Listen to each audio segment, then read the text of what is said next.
talk about. This is one of my favorite things to talk about because, getting into real estate, we kind of get into this business with little guidance, and it's a business we get into, and there's so much to it, as we all know. And then one of the things with finances and how you're setting yourself up. Can you turn that volume down where I don't get the echo? And there's a lot to it, and it's overwhelming. And then you get stuff going with your business and your personal financing, your business financing. You're trying to figure out your expenses with your personal expenses, your expenses with your personal budget. You're trying to project. There's just so many different things that's involved with budgeting for your real estate business or your real estate team, your individual, whether you're on a team, or even if you're on a team as an individual agent. What you got to look at is it's still your individual business. Even if you're on a team, you still are the owner of your own business. You're just within a team structure. So what we're going to kind of talk about today is really two things. What we're going to focus mostly on is a personal budget, because you can make all the money in the world, have a great sales career, and make a lot of money. But if you don't have a budget and you're not telling your money what to do or where to go, and you don't have a plan for that money, you could end up with no money or no real plan, and you're not really where you want to be. And you look up in 20 years and you're like, wait a second, I made all this money in real estate and I have nothing to show for it. So we're going to kind of talk about a plan to take steps to put yourself in a really good position. Okay. All right. So this is a little bit about me. I was born in Indiana, born and raised. I've got a 9-year-old, 11-year-old daughter, stepson Colin, who's 12 years old. I went to Indiana University here in Southern Indiana, New Albany. I've been in real estate for 23 years, and got into real estate after I was in church work. I worked as a youth director of a Catholic church in Southern Indiana. And then I got into real estate. And then that led, I was trying to do real estate as a single agent for about 6 years. And I was just selling a lot of real estate, and there was so much to do, and I couldn't do it all. Leads were falling through the cracks. I couldn't provide the customer service I wanted to provide. I couldn't get to business. All that different stuff was going on, and it was just too much. And there was a point where I almost got out of the business because it was so much and to tackle. And then Keller Williams came to the area, and then that's when I learned a different way to do the business. And then that's when I stepped into that company, where I'm still there. And at that time, they needed a team leader. I took that opportunity to become a team leader at Keller Williams. And then that led to other things. So then that led to being OP of this office. And then during all that time, I learned how to build a real estate team. So built the Big Red team to the 7th level. Rob Gaines runs that now. And then recently stepped back into the team, working on building the ISA division. Then now coaching our agents on that team is kind of what my role is. But my passion is coaching and consulting real estate agents to their full potential. And this is one of the things that I think is one of the most important things, because our finances are the things that lead us to design the life that we want. And it's really part of the foundation. It's not everything, but it definitely does help to have a good financial foundation. So just a focusing question I like to ask, and that is, if it were 3 years from today, and we can this could be around anything with your business, your personal life, any of that stuff, what would have to happen for you to be happy with your progress? So let's kind of use that question and kind of think about your finances and your budgeting. If it were 3 years from today, what would have to happen for you to be happy with that progress? What is a 3-year goal? Is it to be out of debt? Is it to have so much in reserves and out of debt? What does that look like? Is it to have 5 income producing properties? What is that? So it's a good focusing question that to ask yourself, because it all starts with a vision and a why. Okay, so today we're going to do 3 things. We're going to discuss why budgeting is one of the first steps in building financial freedom and wealth. We're going to talk about kind of 12 top do's is what I call them. I look at a lot of different things. These are kind of my top 12 based on a lot of experts, based on things I've learned from Gary Keller, things I've learned from Robert Kiyosaki, things I've learned from Dave Ramsey. That's my principles kind of come more from Dave Ramsey. Things I've learned from a financial coach, Ross McCutcheon, who has coached me for 4 years on finances and really helping me extinguish my bad habits, my thoughts around money, my emotions around money and behavior around money. These are kind of my 12 to-dos in training ourselves and to make good decisions around our finances for our businesses and our personal, but it really starts with our personal and how we look at that. And then we're going to review one way to create and follow a budget and track your net worth. And that's just a good idea to do. And I learned, I heard that and learned that from Gary Keller himself. He tracks his and he still probably does, but he tracks his net worth daily. And I think he looks at it every Sunday is what I've heard him say. And so really, this is the first year I started doing that. I wanted to start this year. I finally cleaned up a big mess over the past 5 years that I had. And I finally got to the point to where I created a spreadsheet and I'm now tracking, started in January, tracking net worth.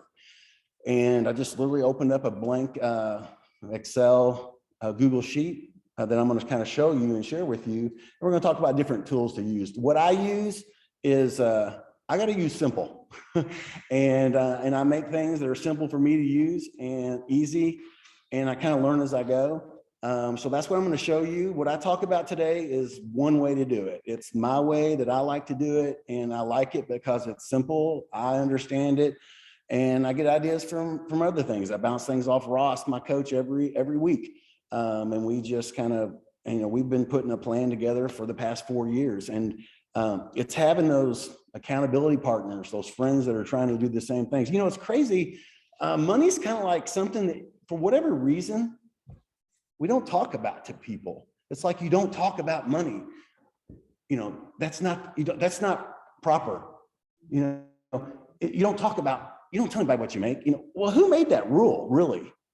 Maybe there's 2 people that you do talk about money. Good friends of mine and I will be very honest with each other and we'll say, hey, I make this, or we do this, or what would you do here? If you don't do that with anybody, who are you going to learn from? So those are things to think about. We got to start thinking about money and finances differently if we really want to be proactive around it, because our society and our world and a world of spending and the bombardment of advertising and everything is all about spend, borrow, have, want, you get this, you're going to feel better, it's going to do this. And it just holds us back to really what we really want, and that's financial freedom and peace. So a budget is a first step in creating that. So we're going to focus mostly today on a personal budget, because getting your personal things in order, and then all the things through Business Planning Clinic and Agent Financials, that really gets into your real estate business and your business budgeting. That's going to fund your personal budget. So we're going to kind of use some numbers I'll explain later. And the magic number that we always hear about is, hey, $100,000. I want to make $100,000 in real estate. So let's say you sell 36 homes a year as a single agent or an agent with an admin or whatever that is. And we're going to use a number based on these examples of making $100,000 net a year after you pay taxes. And we're going to kind of talk about a budget around what that looks like. And you could probably do that at selling around 36 homes a year at an average sale price of around $200,000 a year. Wouldn't it be nice to live in an area where your average sale price is $400,000. But if you're in the Ohio Valley, you're probably not doing that. If my friend Jalen, who I sent this link to last night in Tampa, said he was going to join us, he's got a better advantage because his average sale price is probably $450,000, $500,000. So, but hey, it's where we are and it's our circumstance. So we just got to sell more houses and stay in touch with our database and do some great things. So, for those in the room here, and you can chime in if you want to talk or if you want to say, is there anything specific you'd like to learn and discuss today? Specifically, like, hey, I really came to this today just to kind of understand this about a budget or net worth or anything with finances. Okay. Anything? Anybody? I'm just here for all of that. Okay. All right. Well, let's go to the next slide here. Okay, so these are just some statistics. I got most of these from mint.com, which is a budgeting tool that's free. I'm gonna talk about a couple different ones. There's lots of different great tools out there that you can use, but 65% of Americans say they don't know how much they spent last month. That's a large percentage. I feel it's probably more than that, but that was a statistic that I researched. Oh, what's that? Okay, yeah. This was an interesting statistic around generations. I've got some ideas on why, but of those age 18 to 24, only 23% reported knowing what they spent in the last month, the lowest of any age group. On the other hand, nearly half of those aged 55 and up knew how much they spent in the previous month. So could be different reasons, different generations of importance and how they were raised, or it could be, hey, as you're older, you're maybe not working as much, so you got to know more specifically. But another interesting statistic: money is the main source of stress for 44% of all people. Okay, so what's it look like if money isn't a stressor? If you take that out of your life and you create a plan to where you put yourself in a position to where that's not a stressor. If that would eliminate for 44, almost half the population in the United States, the number one stress in their life, which probably then leads to relationship stress, because money and arguments and things over money is the number one stressor in relationships. So if we as families and individuals can put ourselves in a better financial situation by making good choices and creating good habits, then it's going to put everybody in a better situation. 31% of Americans said they wish they'd spent less in the last month. It said that some people may avoid budgeting and examining their finances closer and spending habits because of the fear of what they might find. They don't even want to look because they know it's bad. Okay, so they're just going to ignore it and keep doing what they're doing. And what they don't realize is they're just digging themselves deeper and deeper in a hole. And they're just, it's just getting worse and worse and worse. And, what ends up happening? 1/3 of Americans say they regret how much they spend. 62% of consumers who have a budget said they report feeling more confident. More confident in what? Just in confident in general? Probably. More confident in there's a bird in here still, yes. So thought that was interesting. So just a couple things, taking small steps to stay on top of your finances. So if you can take one thing from today that's as a small step towards some things, that's what I like about these 12 steps, is it's 12 steps and you can kind of start with the first one. I kind of put them in an order of importance, something to look at. But a lot of Americans are reluctant to track their spending because it's overwhelming for them, but it's a step that they got to take to just get themselves in a better financial state. So, but start keeping yourself accountable for your daily, weekly, and monthly spending. And that's what we're going to kind of get in and how to do that. There's a documentary, some of you may have watched it. It was a big game changer for me when I was looking at all this stuff. And I watched it. It was on Netflix. You can find it on YouTube. There's a whole website. It's called The Minimalists.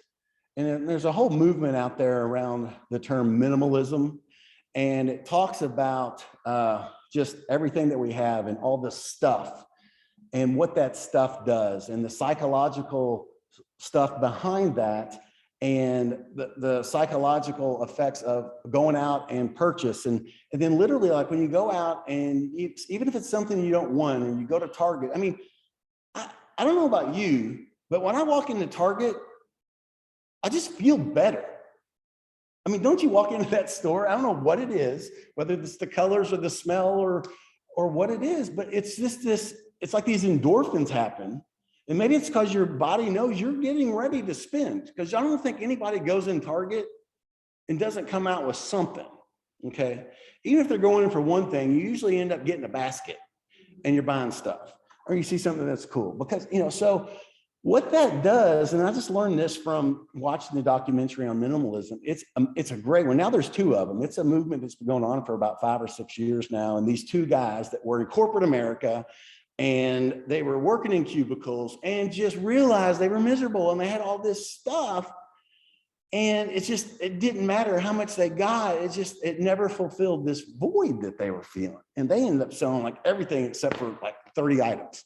But, and they say in the video, in the documentary, you don't have to be extreme. You can be a minimalist and still have 200 things, but it's a very fascinating thing. But what it does is it teaches us the things about stuff and items and wants and things. And it also talks about a lot about our behaviors around money and how we think about money. And that's kind of where it all starts. So, but when you spend, it creates some endorphins in chemicals that go to the brain, it makes you feel better. And then you get that item and it's cool for about 3 or 4 days, maybe a week, but then that wears off. It's not as cool anymore. And then next thing you know, 2 weeks later, you don't even know where that thing is that you bought. Has that ever happened?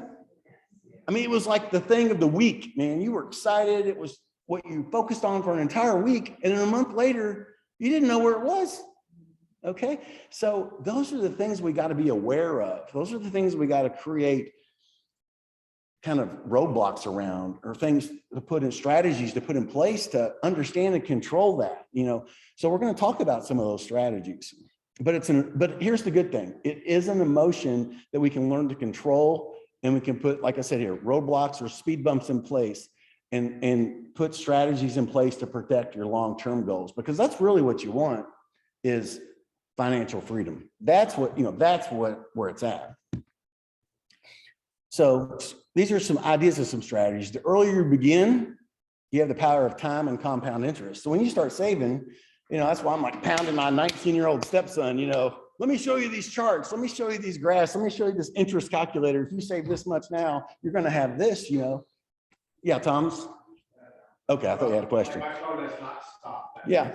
One of the things I think is funny, let me go here, is, these people that say, oh, well, don't put your money in the bank. You get 1% interest, well, and then they don't put any money in the bank. Well, you have 100% of what you put in the bank. So those that don't put money in the bank because, oh, that's a bad investment. Well, you put $10,000 in the bank. You know what you have is $10,000 at the end of the year if it's 0 interest. If you don't put any money in the bank and you don't have a plan for that money, where's that money go? Oh, you decide to buy a motorcycle.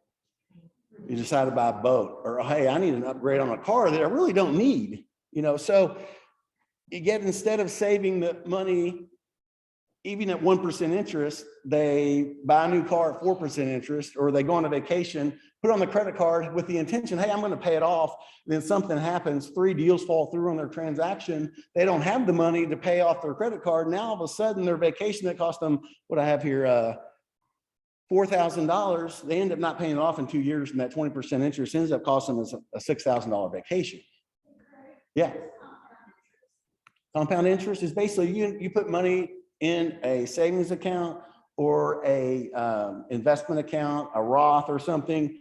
The bank or the lending institution or the stock or the mutual fund will pay interest for that money. And then that's just automatic interest. And then that money held for a year then it increases. And then the next year it pays interest on that total. So that money is working for itself, because every year, that's why the sooner you start saving and investing, you say you have an interest rate of an annual compounded interest rate of 6% over 30 years. That's why a 19-year-old stepson puts $200 in the bank every month for 30 years. At the end of the year, that compound interest, he's going to have a lot of money. That's why we need to be having these conversations with young people and ourselves now. Because the best time to plant a tree was 30 years ago. The next best time to plant a tree is today. And it's never too late to change their behaviors. A lot of people think it's too late. People say, oh, it's too late to invest in profit share. That's absolutely not the truth. That's a whole nother way of passive income. Strategy with profit share is open up a bank account. I did this, open up a bank account. Profit share goes directly in there. And then an Edward Jones or your financial institution then takes money out of that bank account and puts it into a compound interest account. So you're using passive money to make more passive money, even if it's $50 a month or $25 a month. So those are some ideas. But save, invest, and I'm going to talk about a strategy on how to do that. Because, you know, and I've done that before. I mean, I tell you, like I said, you know, when I identified, you know, I had a lot of things going. I had my real estate business. I wasn't saving properly. I wasn't saving proper for taxes. So then I had tax bills due.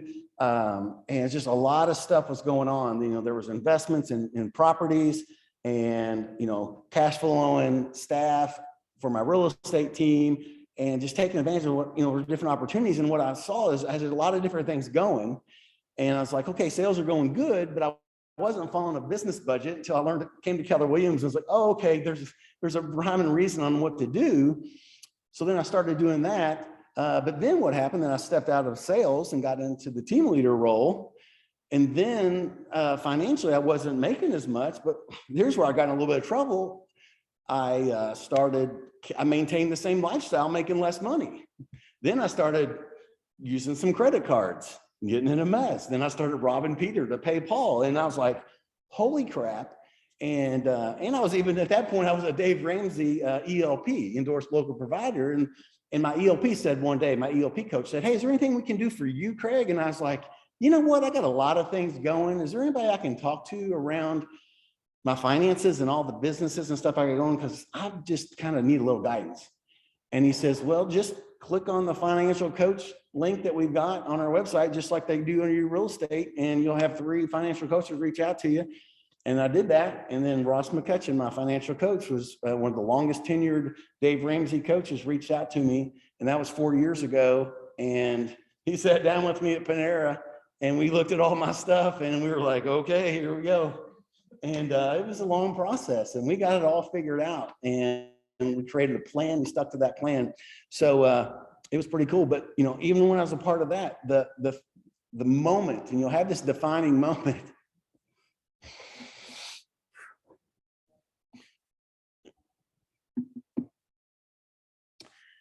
The moment I never wanted to be in again was the moment when I was at my kitchen table. Whew. And I would never let myself get there again. And that was the moment that I made the decision.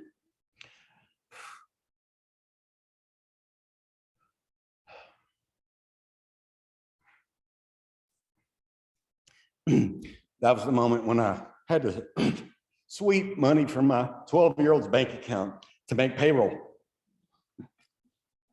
And I was working with Ross at the time.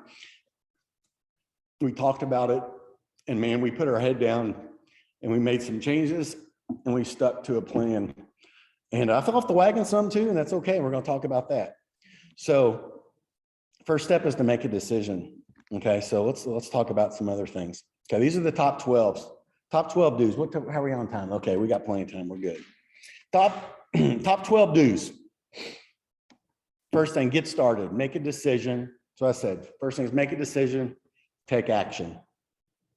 What's that look like? Okay, that's what the other steps are about. But really, it's like, okay, make a decision, whatever that is. If it's like, hey, I just want to figure out what I need to do first. Okay, make a decision and take some sort of action. Wait, what's it say, 4? Okay, I don't know why it says 4. Okay. All right, I do know how to count. But anyways, I put this PowerPoint together today. So get started. Number 2, read books, watch YouTube videos about money, okay?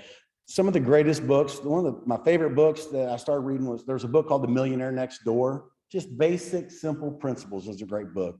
The Total Money Makeover videos around that, just YouTube's a great source. Watch those, get on, lose weight and learn about money at the same time. Walk on a treadmill for 30 minutes and watch videos about finances.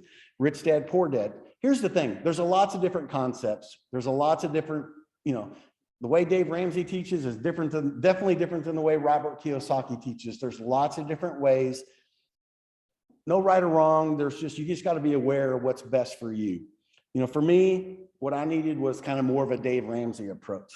Then for me, once you get more of a savings and a bigger pool reserves and things, then, I'm going to go, a little more Robert Kiyosaki, which is investing and leverage with finances and things like that. So it's all okay. You just gotta, you gotta understand what's best for you. Dave Ramsey is good for somebody where Robert Kiyosaki is good for somebody, but it's all different.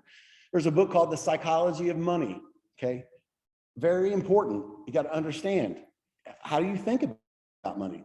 Retire Inspired, Chris Hogan, The Millionaire Real Estate Investor, Gary Keller, Hold, Gary Keller, William McKissick, and Jimmy McKissick, and those books, those are all on some of the investing side of things.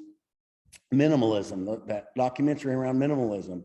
Workshops, I went to several Dave Ramsey workshops, drove to them and took groups to them and exposed my kids to them. Just immerse yourself into those things and keep going back, because you get rusty and you get back into bad habits. Third step, this is important. You got to understand how you think about money and finances, understanding and mindset around money. A lot of this comes to your inherent upbringing and how you were raised on how we think about money. Some of us were required to, get jobs. Fortunately, my parents made me get mowing jobs. If I wanted money to buy baseball cards and candy and things like that, they didn't just give me money. I had to get mowing jobs. So the Eberle boys were known as the kids in Ramsey, Indiana, who mowed grass. And I'd go mow grass, get my money, drive my tractor to the Van Winkle's grocery store and buy a couple boxes of baseball cards. I wasn't focused much on saving at that point, but I had a blast opening my baseball cards. But I learned the value of a dollar and hard work and what that taught me. Bold's a great course to take. They have an entire day or section around how we think about money and where that comes from. That's a part of that class is, money doesn't grow on trees. Money is the root of all, so it's all these things that are pounded into us that, gives us this negative connotation about money. What's having a lot of money do? If you have millions and millions of dollars, what can you do? You can help a lot of people. You can do anything you want. You can help a lot of people. You can also use it for negative things, but if you do, I bet most of the people that have a lot of money probably do a lot of good with it. And if you don't have the money, then you can't do the good. And something I learned from Linda McKissick is, and Tony DeCello, is you don't know what your future brings. And you don't know what could happen where you're going to need money. And you got to prepare for that. And if you've got the ability to make money, it's really your responsibility to make it, because you don't know who needs it and how you can help somebody. So what you got to do is you got to understand how you think about money, and you got to understand your behavior around money. Because if you're a spender, I got two little girls, I gave them both $20 at Kroger yesterday. I'm like, hey, I hadn't paid you for 2 weeks of your allowance. You've been doing awesome. Paid a little more than they should. I said, here's $20. Callie ran over, got a Robux card, and $20, boom, gone like that. And I tried to talk her out of it. She spent it. It didn't matter. Madison, she bought a candy bar and she still got $18. And, and then she's got a piggy bank full of money. Callie is broke. So they have different behaviors around money. And we got to be aware of that. So we got to teach them to be aware. Okay, this is how you do. So they got to be aware of that as they get older, or one's going to be in a better position than the other. Yeah, Tom? What about teaching them instead of spending money on like the different assets and liabilities? So like you get rid of the $20 and like, hey, you could go buy like Bitcoin for this. Right. I think the reason I haven't got to them yet is I was like, I just finished working on me. I'm still figuring me out. so I want to get to them here pretty soon. They're still 7 and 9, so they're in the baseball card stage. That's why I teach my spending habits. Instead of going and buying a bunch of records, which mind you, I still do. I try to spend a certain percentage of my money into like crypto or stocks. Yeah. So it starts. Yeah, and you're creating a plan around your money. Exactly. So I'm gonna go back to 4. So create a plan. Thanks for bringing that up, Tom. Create a plan. So there's various resources and various styles, which we talked about to create a plan. So research plans out there. Don't spend all kinds of time researching. It's pretty simple, but follow a plan. Dave Ramsey's got a plan. Susan Orman, I think she's got a plan. I'm not a big fan of her, but just don't like her style. Dave's great, but he kind of rubs me the wrong way sometimes too, but you just take it and you make it your own. Pick one and stick to it. Back to 5. This is important. This is one thing Ross my coach had to freaking harp on me all the time, and he has access to my budgeting tool. He's like, hey, Craig, look, it's been 8 days, 9 days, and you haven't updated your budget yet, as he was trying to get me to have it. So block time, and one of my great friends who I learned a lot about finances, and that dude's retired at 50 years old, and now he's probably in his 60s, and he's on cruises. He's doing all this stuff. He's financially free. And when I first met him, and I'd go over and hang out with him and, do some stuff, he was a parent of one of my kids in youth ministry. And his whole Thursday is all he did was finances. He didn't go into his business. He just stayed home and he worked on his. Now, he was really into stocks and bonds and trading and all that and stuff that I'm not into yet, but probably won't ever will be. I don't know. Never say never. But that was his day. Okay. He had an entire day blocked to his finances. Now, is there a reason that he's able to live the lifestyle he is now? Do you think having his entire day blocked since he was probably 35 years old, blocked to dedicating his time to his finance had anything to do with living the lifestyle he has now? Yeah. Absolutely. This is an example. This is kind of from Bold, but I've kind of made my own. This is just an idea of an agent's perfect week. You got lead generation in there, lunch, things on there. This is, an example. One of these colors would be your block time to budget. Okay. And mind you, one of the things I want to talk about just really quickly is real estate sales. Most of us on here are probably in some sort of real estate sales. That's important because, that gives us the cash and the income to go do all these other things. So it's important to have a successful real estate sales business and do those things because that is what gives us the income to then get in a financial place where we can then go take advantages of opportunities. I see a lot of times people want to just go out and they want all the opportunities before they have the stuff to go get those opportunities. That's really where it's got to start in real estate is the real estate sales, unless you've got just money naturally coming out of wherever you get it. But it's real estate sales is the quickest way to generate income, to invest, to save, and put yourself in a good place. But time blocking basically for those things. Accountability in place is a step 6. You got to put some type of accountability in place and force saving strategy. So that could be a friend, just like someone you're close to, you're open to talking about, hey, let's talk about your finances. Oh my gosh, I'm $50,000 in debt. You don't want to tell that to anybody, but I'm going to tell you, and let's hold each other accountable and let's do this together. That's a form of accountability. Coach, Ross McCutcheon was my coach. I was blessed that Ross was the first of the 3 to reach out to me. We set that meeting and we've been together over 4 years now. We now meet 30 minutes every week. That has been my form of accountability.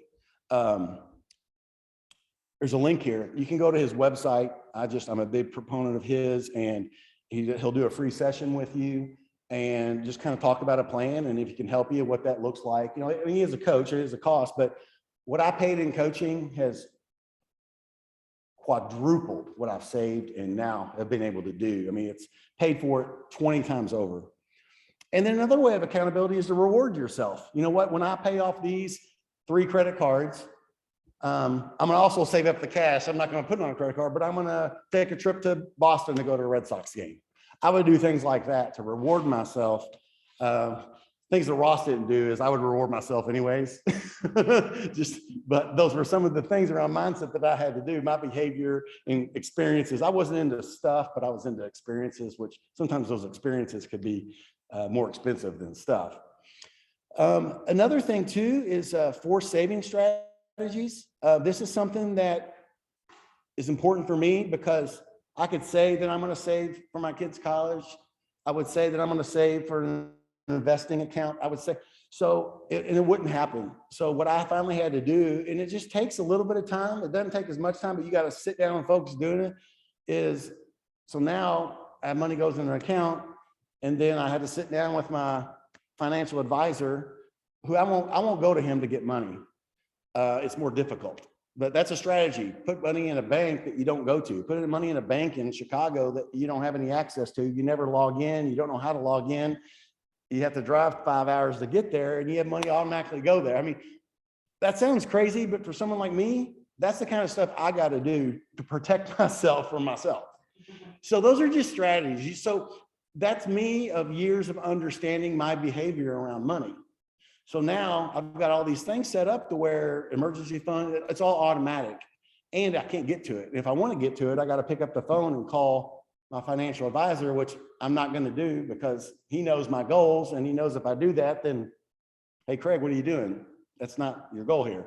So anyways, that's a step. I put accountability in place and a forced saving strategy. Identify a budgeting tool. And I'll get to questions at the end. I see there's a couple chats here, so we'll talk about that as well. Oops, sorry. Let's see here. I'm gonna go back. Okay, yeah, identify your budgeting tool. I'm a fan. I've used Mint before. I'm a fan of Every Dollar. I've been using that. That's Dave Ramsey's. I use the free version. Buffy on our team, she uses the paid version. It's not much. She likes that because she can literally drag and drop every expense from her bank account. It shows up and she can drag and drop. I haven't done that yet. I may like it. I'm so used to doing it the way I do it. I just log in my bank account and I just enter in every expense. I'm going to show you that tool. So identify your budgeting tool and identify what you're going to use to track your net worth. I just made mine in Google Sheets, and I'm going to show you that as well. And then create your debt reduction or elimination plan. Best thing is to create your debt elimination plan. Now, some will argue that all debt's not bad. You know, that's personal opinion. I don't want any debt. I want to get out of debt as soon as possible. So I just feel better when the grass underneath my feet is paid for. So research and strategize how you want to do that, and then follow that plan. So that's step 9 of the 12. Build your emergency and reserve funds as quickly as possible. Okay. So one approach is Dave's approach, which is first step is you save $1,000 immediately, and then you pay off your debt, lowest to smallest, and then third step, I believe, is then you save 3 to 6 months of reserves. Okay, and you know. I'm an overachiever, so I want to do 6 because I'm going to feel better. And what that does is that relieves the stress, and that's a game changer. When you have 6 months of the world collapses, you know, and not that things are going to go wrong in this world. I mean, like, really? Okay. So, but if you had no income coming in starting today, ask yourself, how long could you survive based on the absolute things that you need to do? Okay, that's an eye-opening question right there. And 6 months is a great, you know, because here's the thing: if you've got 6 months saved up, you know, in worst case you lose your job, or you know, whatever, real estate stops instantly, like when 9/11 happened, that happened for some people. You know, your income's not just going to stop. I mean, you can go, you know, swallow your pride and go deliver pizzas. You're going to make money. You just got to let your pride go. So you're not going to not make money unless you just choose to not make money. And that's a choice. So, but build your emergency funds as quickly as possible. 11, follow your plan and celebrate your successes. So stick to your plan, celebrate milestones, like I said, with a dinner or a trip or an experience, but plan it. Don't, you know, if you're going to plan a trip or experience, don't say, hey, I paid off this credit card, I'm going to go on a trip. And don't use that credit card to go on your trip, okay? Pay cash. And I'm gonna show you how to do that, okay? And finally, when you fall off the wagon, get back up. I think Ross is on here, so he knew I fell off the wagon many times throughout our journey. Okay, so get back up, keep going, you'll fall off. It's okay, and just keep moving forward, okay? So yeah, I put Ross's website on here. So up here at the right, if you go to his website, you'll see it on the next page as well, his website. But you know, you can click on top right, he'll do a free session with you.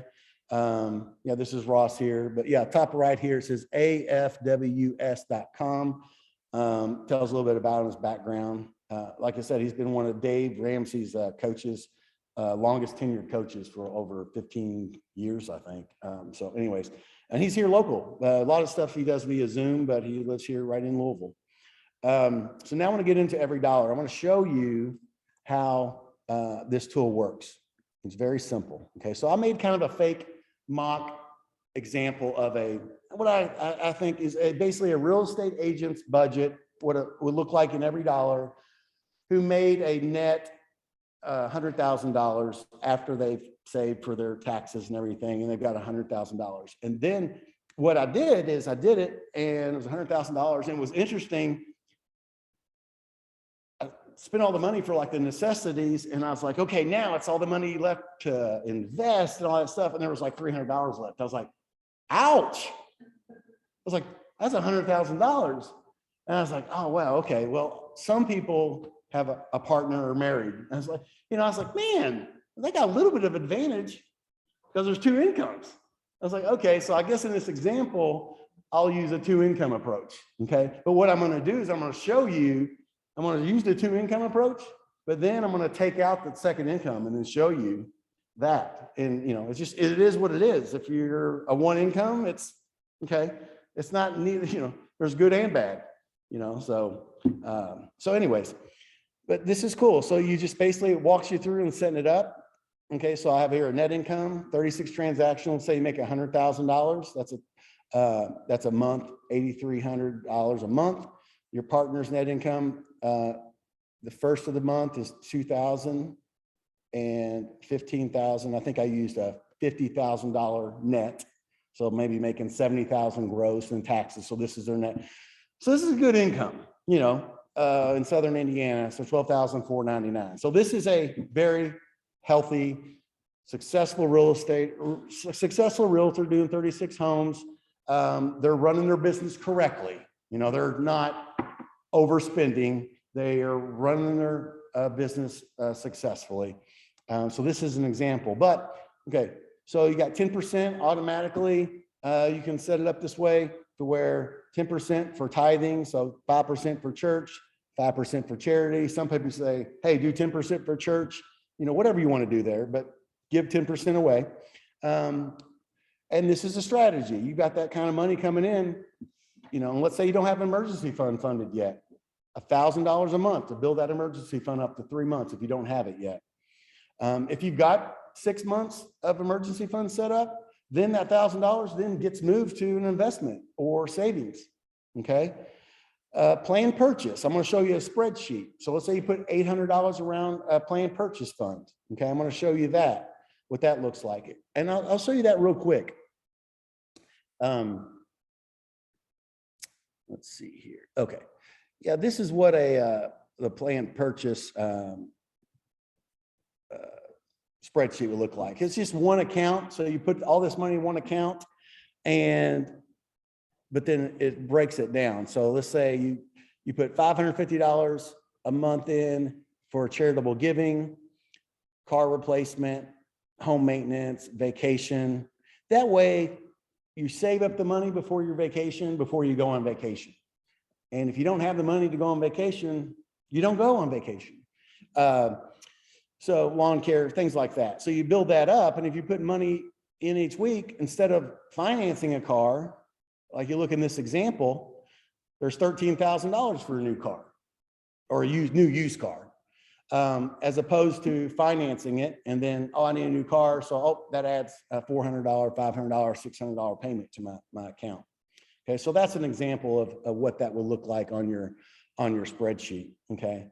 Another way is to just have a next vehicle account and you're putting $500 aside each month into that account.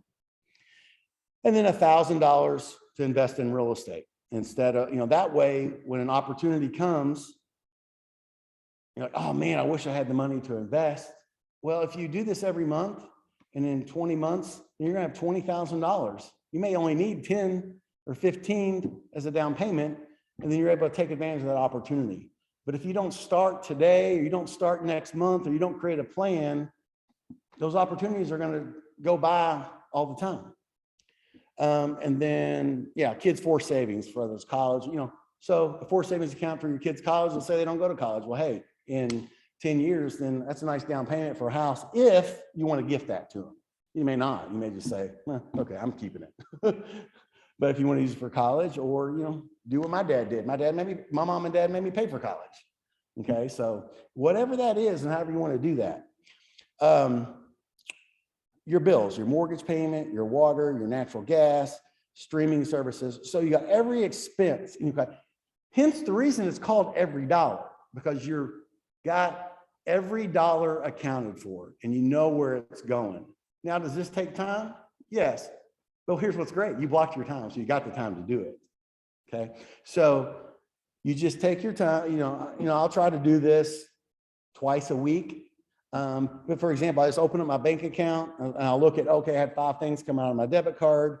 Okay. My YouTube TV, I just click on this, open it up, and just go here and let's see here. Oh, they changed it. Okay. Oh, add new. There we go. And I just type in, let's say it's $65. Go down here and I just type YouTube TV. I don't get fancy, worry about anything. I spell stuff wrong all the time. Let's see, track expense.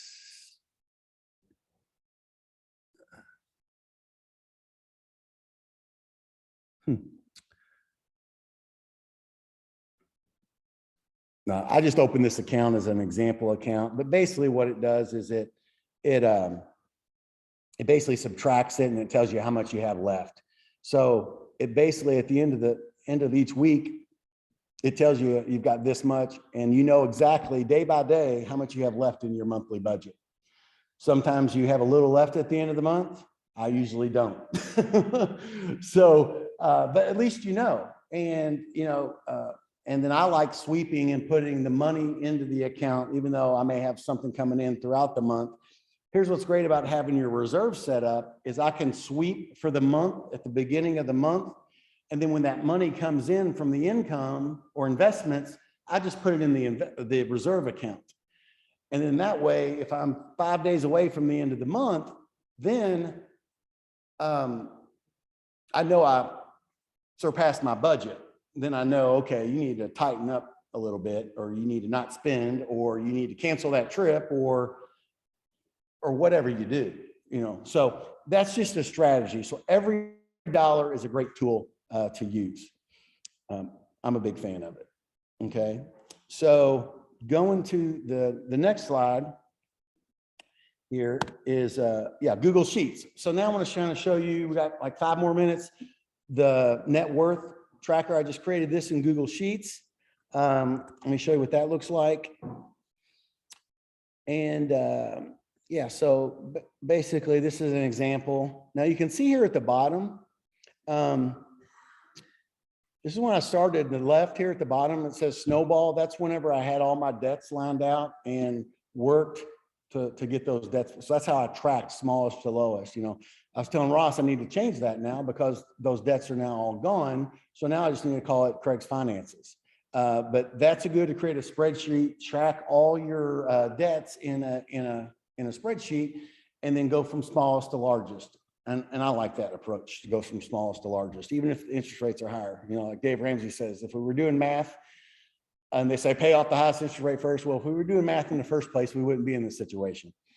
And then here you got each month, net worth for January, February, March, April, May, you know. So when you track it each month and you start this month, in 15 years, or I'm sorry, in 2 years, you're going to see every month, you know, and most likely this month is going to be down from the month 2 prior because of the stock market and investments there. But at least you know. But here's the thing, what if it's not? What if your other investments went up? You don't feel as bad, because you're like, if you just look at your stocks, you're like, oh my gosh, this is horrible.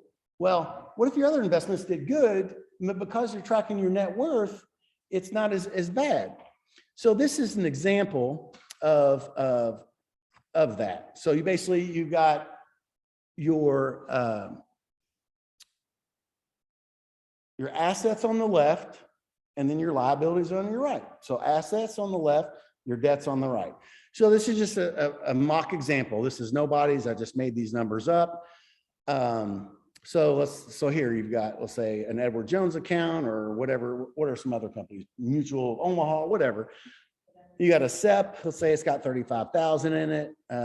This is a deposit account. So this is how you would work with your advisor. And this is where the money would come out of your bank. He puts it in the deposit account, and then once a month he diversifies it and puts it in all the other accounts that you want it to go to, which are retirement, the SEP, your real estate and ventures, your kids funds, maybe do an account for income taxes for your business, emergency and reserves, and your Roth IRA.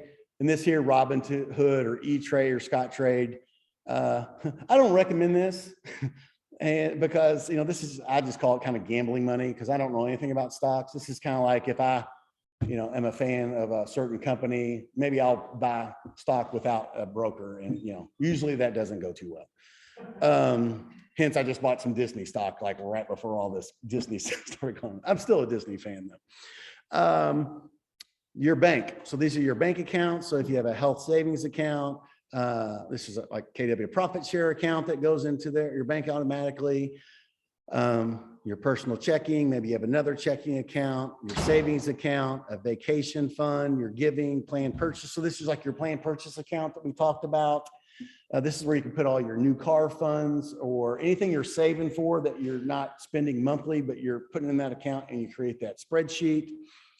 Let's say your real estate business. So you've got your future, if you want to expand, you've got your taxes account, your profit share account. Let's say you share profits at the end of the year with your team or leadership, operations and checking account, you know, so, and then at the end, you know, you've got the totals here. I'm not the greatest at Excel or sheets, but I knew enough to create these totals and then add up the totals. Your business, you know, spend some time and learn how to evaluate the value of your business. Okay, if it's a business and you're running it correctly, there's a value there. If you're not running it correctly, is there a value there? So I just kind of gave an example of maybe your business is worth $120,000 if you sold it with assets and the value of it. Let's say you own 10% of a paid off company, Popsicles R Us, and you own 10% of that, and it's $10,000. Commercial investment property. So let's say you own a commercial property, you own 65% of $1 million property, but it's got debt on it, you'll see up here. And then there's some cash in the bank for that property, and you own 65% of that cash. That comes down to your ownership is 664,000. Let's say you own an investment property, it's worth 150. You own 100% of that. There's 15,000 in the bank on that. So, and then you own a personal property, it's worth 300,000. But some of these you have some debt on. That's on the other side. And you have two cars, one at 10,000, one at 18,000, and your personal property, your couches, your lawnmowers, all whatever that stuff. Let's say it equals 15. I did that. I was like, none of my stuff is worth really anything. So let's see here. So that's an example of your total assets. And this example is $1,482,000. So does that mean you have $1,482,000 in net worth? No, that means you have $1,482,000 in assets. Okay, now you got to subtract out what you owe on all those assets. That is up here to the right. These are the liabilities. So for example, this is an example of here of the loan is 800,000. 65% ownership of the $800,000 loan is 520,000. There's second mortgage, 50,000, 32,000. So you owe 552,000 of your 65%. You own 100% of the loan of the rental property, which is 100,000. If you remember, you have 165,000 in assets, so you're ahead on that. Your mortgage on your house is 210. It's worth 300. And finally, your credit card liability, you have a credit card with $6,200 on the account. So what you do is you just take your total assets, which is this, minus what you owe. So this person's net worth in this example is they have a net worth of $614,117. Okay. So simple to do. It's a spreadsheet, what you own and what you owe, and then put it there. And then each month, just copy and paste it into a new tab, and you're tracking your net worth. Okay. The hard part is getting started and just doing all the research and dumping in there. Once you have it done, it's super easy. It'll take you maybe an hour to do all this stuff. Okay. And in wrapping up, first, I just want to thank you for your time. I'll answer any questions. I'll stay a little bit longer if anybody has any questions about anything. But there's some quotes. A goal without a plan is just a wish. If you're like, hey, I want to, by the time I'm 60, have a net worth of $1 million. That's a wish unless you have a plan around it. Okay. It all starts with a decision. That's what we said the first step is making a decision. It only takes one person to change your life, and that's yourself. And Gary says, remember, anyone can do it. Not everyone will. The only question is, will you? Can I get one takeaway from today's presentation?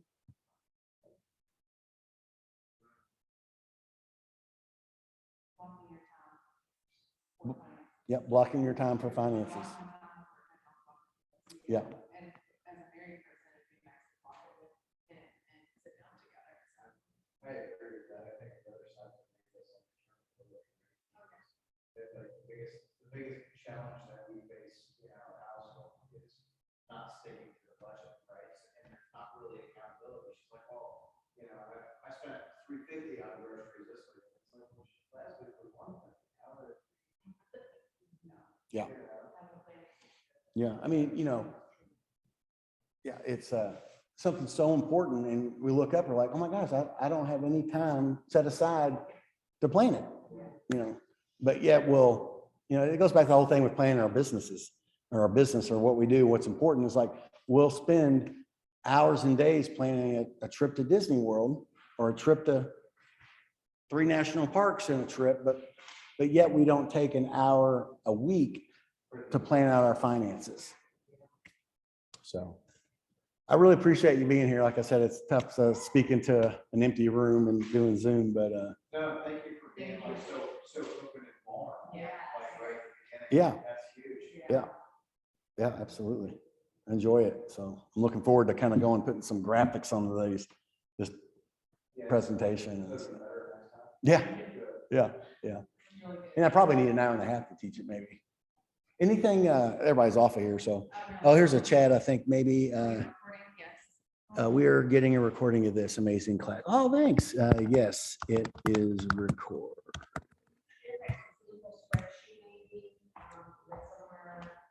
Yeah, I can do that. Yeah, I can do that. I can figure that out on how to, I can do that. I would love to do that. I'll send it out to the one team and just have Dana and all them just send out the spreadsheet. And I'll even put Ross's information on there if anybody wants to do that. And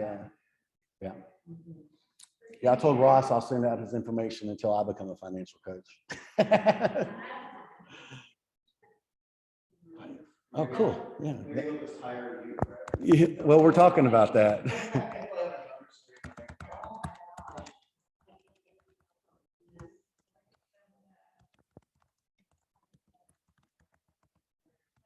Thank you, Craig. You're welcome. I got a few pictures I'll send you. Craig, you started talking to me about this stuff about 10 years ago. You got better. He started getting super hot, like not long after I got the market.